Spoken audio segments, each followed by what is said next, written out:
Your Upfront podcast's been very well received, and I know that for a fact, in all quarters of the globe. You were joined by former Liverpool striker Robbie Fowler in recent days for your Upfront podcast. He told you how he thought he compared to Michael Owen back in their playing days.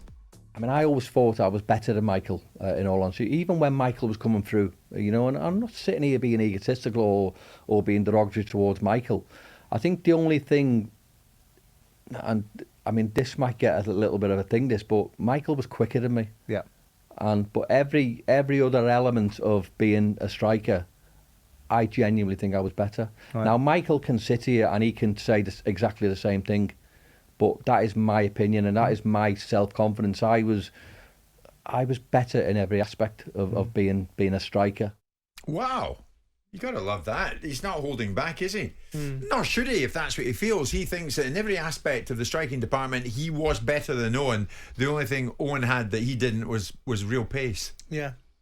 Yeah, and they were both, I mean, obviously I did Michael 2 weeks before. And Michael's got this meme going around now about throwing apples in a bucket, because that's what he said he did as a kid, and that was how he learned to be a killer goal scorer. But they were from a similar timing. And obviously Michael took up the mantle. Robbie Fowler broke into the team slightly before Michael, with Graeme Souness as his manager, picked it up for me and Rush, formed a brilliant partnership with Stan Collymore, which was his most formidable partnership. But you were always going to get this compare and contrast. And I think there's this element of Robbie Fowler, the way he left Liverpool didn't make him very happy with his relationship with Houllier. And there was just this compare-contrast moment between him and Owen, and he thinks he's a better striker than Michael. Fair enough. I mean, Martin, you played against both of them. Well, I think it's one of those where you have to have that belief in yourself, and when you've got your players head on. Because if anyone asked me about Tony Adams, I always think I'm a better player than Tony Adams, right? And people say that's ridiculous. It's ridiculous, but no. I genuinely thought I was a better defender, and I'll say that amongst friends. I'm now saying it on the radio, and I think what you've done, you've forced Fowler to say something that he might have said just on the inside. But you've got it out of him, so you're getting better at this job. You're getting very good at this job. Oh, thank you very much, Martin. But you're getting better. Spending a lot of time with a player comes down to their way of thinking, you see. It's the welfare mentality. Yeah, but like when you compare their figures, they're very similar in their figures. Yeah. These guys were both lethal in front of goal. I always thought Fowler was just a wonderful finisher. It was a nightmare to play against him. Which one was the worst? I mean, they all scored goals against me. I think Michael Owen finished off in the cup final, didn't he? And Arsenal-Liverpool, we've got that coming up. In just on the 6th of Jan, there'll be Arsenal playing Liverpool again in the FA Cup. So that comes to the fore. But I don't think it's too difficult to choose between the two. Michael Owen was about pace. Yeah. If you had pace, you could match him. Who would you prefer to play against them? If you had to choose, on the team sheet comes up, you go, I've got Fowler or Owen. Who do I want to take care of? Well, before you answer that, you didn't have the easiest of times against Fowler. Would you not agree to that? No, but he probably got me just at the right time, whereas Michael Owen You played against Fowler 15 times. You lost 9 of those 15. Fowler scored 12 goals in those games, those 15 goals. Yeah, it's not good, is it? These 15 games, he scored 12 goals. When you played against Owen, sure he had pace, but you had pace. And you could counter him. In the number of times you played against him, you played 13 times against Owen. He only scored 4 in total against you in those times. 2 were in the cup final, though. The 2 that were in the cup final, Martin. But it seems like you had more trouble with Fowler over the piece, because he scored 12. He got a dozen against you in 15 games. Yeah.